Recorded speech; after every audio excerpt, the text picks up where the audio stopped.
This course is brought to you by USAA. We would like to thank USAA for their generosity in making this course possible.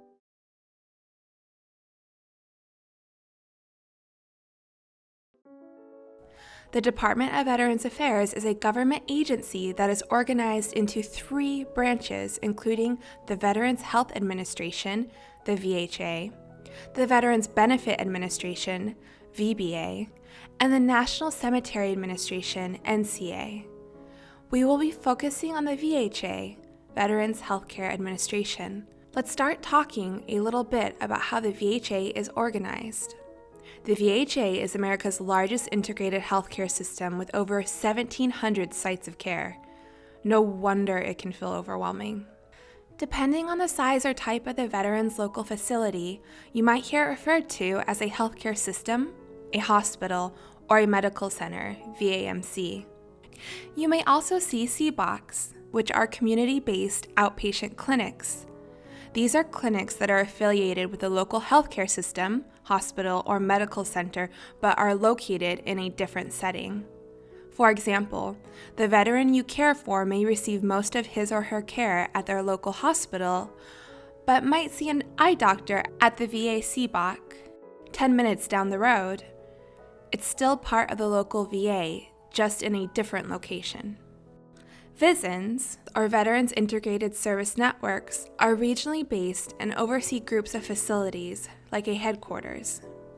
So, if you think about this from smallest to largest, CBOCs are part of medical facilities are part of VISNs, and VISNs are part of the VHA. If this seems confusing, don't worry. These are just some terms you may be hearing as you and your veterans spend time around the VHA. Now that we've reviewed the Veterans Healthcare Administration, let's talk about how to enroll. In order to qualify for services in the VHA, veterans must have served on active duty in the military and must have been discharged under a type of condition except dishonorable. There are many additional factors that may impact a veteran's eligibility, including prisoner of war status, recipient of certain awards, service time or area, and income level below the VA national threshold, among others. However, because each case is different and may have exceptions, the VA encourages all veterans to apply to determine enrollment eligibility. It only takes a few minutes to apply, so even if you're unsure if the veteran you are helping meets the criteria, it is worth the time. Documentation required. When you go to the VA to apply for eligibility, it is important to bring a few documents. These are needed to process your application. They include your veteran's proof of discharge, or DD-214, any current health insurance information, and wage and financial information. There are several different ways to apply. Applications can be made in person, online, by phone, or mail. If you go in person, use the VA's online tool to search for your VA medical facility closest to you. So, let's say you and your veteran have worked through this initial process and the veteran is now enrolled in VA healthcare. What's next? Every veteran is assigned to a primary care team, known within the VA as a Patient-Aligned Care Team, or PACT. This will be your veteran's primary healthcare team, made up of a physician, nurse, social worker, and other specialists depending on needs. Each member of the team has specific roles in supporting your veteran's health and well-being. This includes you. As your veteran's caregiver, you are a very important part of the team. An important member of your veterans PACT team is their social worker. This is someone you might spend a lot of time talking with. Social workers can assist with a variety of issues that affect your veteran's care, and they can support you in providing that care. Social workers can help you locate support groups or explore options for respite. They can help you find financial aid, housing assistance, transportation, or VA community-based resources that may be available to support you in your work as a caregiver. For example, veterans are eligible for home health aides or special adaptive equipment. Many services have eligibility requirements based on medical needs, but your social worker has a great deal of knowledge on these services and can help identify some areas to further explore your veteran's medical provider.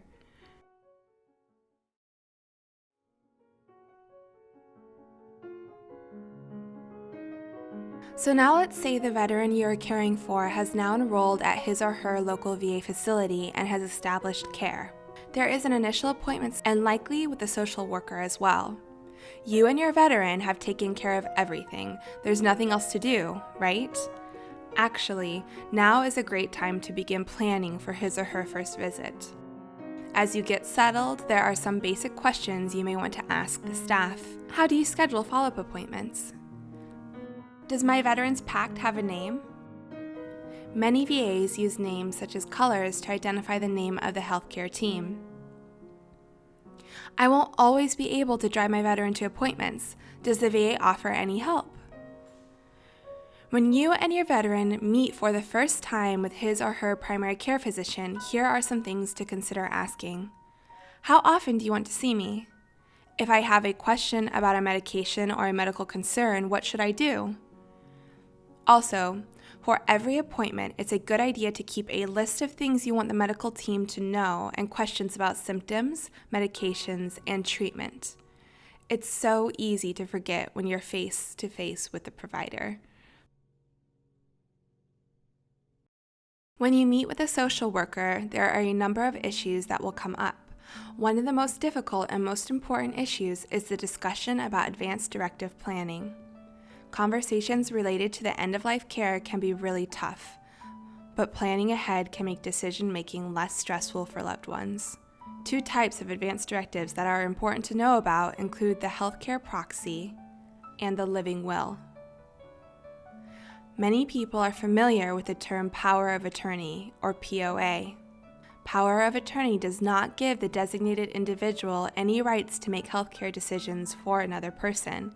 That requires a healthcare proxy. A healthcare proxy is a legal document whereby an individual appoints another person to make healthcare decisions when he or she cannot. This person should have knowledge of the veteran's preferences for medical care. Your veteran's VA social worker can help you and your veteran discuss various options and scenarios in collaboration with the medical provider. A living will, on the other hand, is a document in which the individual specifies his or her wishes for particular kinds of treatment. It serves as a guide if the individual cannot speak for him or herself. For example, a living will generally includes the individual's wishes related to resuscitation, artificial hydration, organ donation, or the use of IV medications. When you and your veteran meet with a VA social worker, it is also important to talk about who your veteran would like to have access to information related to his or her health and well-being. The VA adheres to strict privacy standards, so it's important the veteran signs a release of information, or ROI, to allow certain people or providers to see health information. The ROI can be changed or updated at any time. Before we conclude, we'll discuss one more very important person, the Caregiver Support Coordinator, or CSC. Every VA facility has at least one CSC. This is someone for you. The CSC's role is to support caregivers of veterans. After all, we've all probably heard the saying that if you are on an airplane and the oxygen mask comes down, put yours on first before helping others. This concept applies to caregivers. In order to help your veteran loved one, you need to take care of your own health and well-being as well. Your veteran's PACT social worker can collaborate with the local CSC and work with you to identify additional resources and support that might assist you in your role as a caregiver. For example, VA offers a peer support mentoring program where experienced caregivers are matched with those new to the caregiving role. Online workshops are available through Building Better Caregivers. Self-care courses are offered at many VA facilities. And did you know the VA has a caregiver support line? This toll-free support line is staffed by licensed social workers who are available to offer support, information on resources, and referrals to local caregiver support coordinators. VA Caregivers website is a wonderful resource with some tips and tools for caregivers, including caregiver stories, a caregiver toolbox, and even audio recordings of educational presentations. These are just a handful of resources specifically designed for caregivers. Talk to your Veterans PACT social worker for more information, or you might reach out directly to the local caregiver support coordinator. Whoa, we've covered a great deal. We know that caring for a veteran can be challenging, exhausting, and rewarding all at the same time. It is vital that you know that support is available. You are supporting your veteran. We are here to help support you. For more information on caring for a veteran, please contact the VA Caregiver Support Line. Finally, to learn more about a number of topics related to caregiving for veterans with short, interactive, and entertaining courses designed specifically for you, visit Psych Armor Institute website. Thank you for all you do. If you have any questions or need assistance, go to the Psych Armor website or call the Psych Armor support line at 844-779-2427. Thank you for completing this course and taking that one step further in learning about our American veterans.